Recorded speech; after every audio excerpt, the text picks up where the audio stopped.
Okay, boys and girls, let's recap chapter 5. Here's what we know so far. Delphine had to give Cecile all the money Pa gave them for Disney to buy food. This shows that Cecile had not prepared for the girls' visit. Also, we learned that Cecile sent them on their own to Ming's Chinese restaurant to buy food. She fails to realize that the girls are children and shouldn't be out late at night. While waiting for the food, Delphine is thinking about her experience with her mother and now mean Lady Ming and wishes she was back home. So let's get into chapter 6. Readers will pay attention to character traits, relationships, points of view of the narrator, and possible themes, as well as any changes to the story elements. Collect call. Mean Lady Ming laid $1 bill and a few coins on the counter. She handed me the brown paper bag with the food and gave Vanetta the bottle of Pepsi and a small bottle of fruit punch. Then gave Fern a paper bag with plates, cups, forks, and napkins. I scooped up all the change. There were at least 2 dimes in coins, which was enough to call home to Brooklyn collect. So, boys and girls, this word collect call comes up in our title of the chapter and in this first paragraph. So, this is vocabulary words that we need to know. Collect call is is a way to call someone from a payphone without putting money into it. The telephone company or an operator connects you to who you are trying to reach, and if that person accepts to pay for the call, then you can talk to them. Okay? So now, let's continue. When we went outside, the beakish man with the floppy afro was gone. We all squeezed into the phone booth with our bags from Ming's. I hooked my finger inside the hole for 0 on the phone and dialed. The operator came on and I spoke up. Operator, I want to make a collect call to Louis Gather. Pa's proper name felt strange coming from my mouth. I said it again clearer, although the operator did not ask me to. Instead, she asked for my name and I gave it to her. Delphine. There's nothing mumbly about the way I talk. I do not swallow my letters or run them together. The operator still asked, "Can I have that again?" As if she didn't get it the first time. I broke it into syllables. Delphine. She told me to stay on the line while she was ringing Pa. I realized my Timex was still on Brooklyn time and that it was after 11 o'clock. Pa rose in the dark for work and was sleeping by 9. I started to wind the stem when the operator came back. Go ahead, miss. Hello? Hello? Big Ma sounded far away, but we heard her and we were glad to have reached home. So let's do some character trait work here for Delphine. So we can tell that Delphine is responsible. In this part, she demonstrates that by calling her Pa to let them know that they had arrived safely. This makes me think that as the older sister, she feels responsible for letting them know that they're okay. And also, her father had asked her to do this, so she's not forgetting. She's taking her job very serious. Already, Vanetta and Fern began puppy yelping in the background and grabbing at the phone. I gave them a stern look. to make them quit it.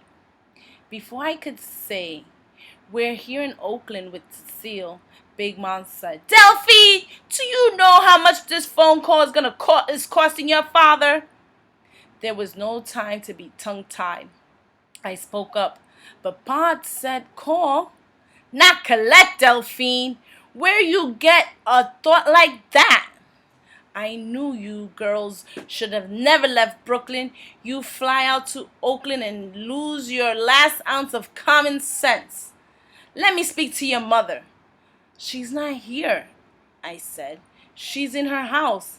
Vanetta and Fern still shouting to Big Ma and Pa, who had to be asleep. So right here, there's a problem. Uh, Big Ma is telling Delphine that making a collect call is expensive. Their dad has to pay for it.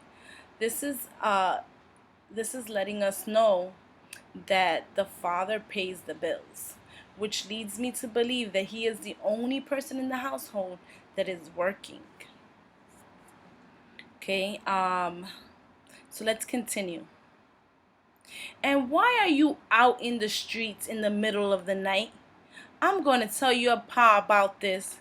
Big Ma scolded and fussed, running up the phone bill even higher. When she was done telling me about myself and about that no kind of Mother Cecile, I told her that we were safe and said goodnight. And Vanetta and Fern hollered out, "Good night, Big Ma and Pa." Then I hung up the phone. At least I had done what Pa had told me to do. I called.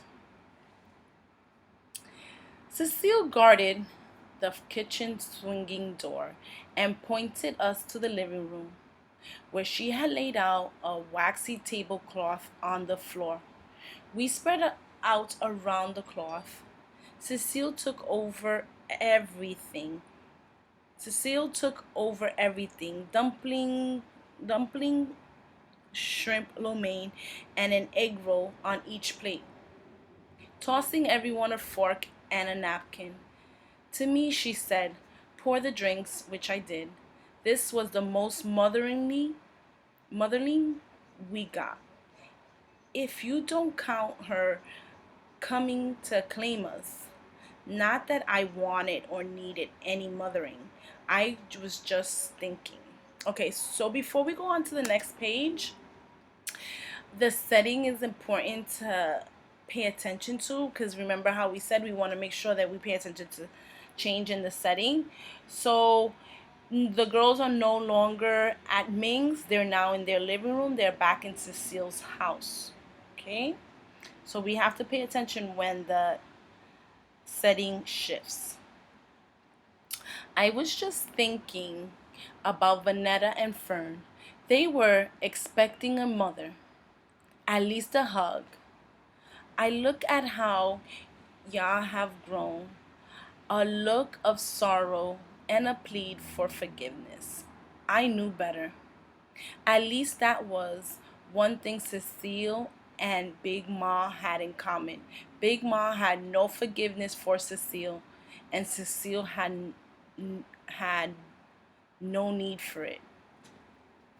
Mean, mean Lady Ming had thrown a pair of chopsticks. Vanetta and Fern eyed the wooden sticks and formulated ideas about turning them into hairpins, playing fighting swords, and picked up sticks. Cecile ended all of that when she broke the sticks joined at the top, rubbing them against each other like they were kindling twigs for campfire. Then wrapping noodles around them and shoving the noodle shrimp and sticks into her mouth. We were all staring. We never seen anyone eating with chopsticks other than on TV. We've never seen colored people eating with them. And here was our mother eating with chopsticks like the Chinese men that I had read about who worked on the railroads. She ate hungrily, setting no type of table manners examples for us, her daughters. So I'm gonna stop here and do some point of view work. Delphine and her sisters were surprised to learn that their black mom knew how to eat with the chopsticks. They thought only Chinese people knew how to eat with them. This is making me realize that they're learning something new about their mom. That their mom knows how to eat with Chinese, chopsticks. So they're learning things about their moms they didn't know.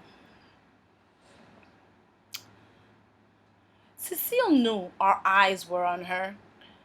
With a mouthful of food, she said, "Thought y'all were hungry." We picked up our forks and ate. When we were done, Cecile grabbed everything that had been used: soy sauce, spicy mustard, her fork, an extra cup that mean Lady Ming had thrown in. She told us to stay right there while she brought everything into the kitchen. So we stayed put. I thought she might want to talk to us, find out how we were doing in school, what we liked and didn't like, if we ever had chicken pops or our tonsils taken out. While I thought about what I'll tell her, I heard a knock on the door. Then another loud knock. We jumped up to look through the curtains, but Cecile came out of the kitchen. "Get back in the room, get!" And we did. But I did get a glimpse through the curtain. I had already seen three people in the dark clothes with afros. So now, the character, our narrator, Cecile, it seems that Cecile doesn't want anyone to know that the girls are there, right? Because she's telling them to get back in the room. So maybe she's acting this way because she doesn't want anyone to know that the girls are there. And a problem, I'm thinking this part connects with what we read earlier. Big Ma thought that afros were rebellious. So here are these three people who came knocking to Cecile's door.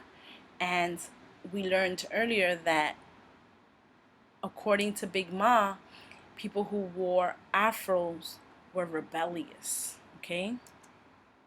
So for chapter 6, who's in this chapter? I want you to do this thinking work. Who's in this chapter? What do we learn about them? What seems important to you? What are you learning about the problem? How does this chapter connect to what I read earlier? And here is chapter 6 questions. So make sure you take your notebook and you pause the video here and answer this question. What does Delphine's point of view in this chapter help the reader understand? Use details from the text to support your response. See you later, boys and girls. Chapter 7 is next.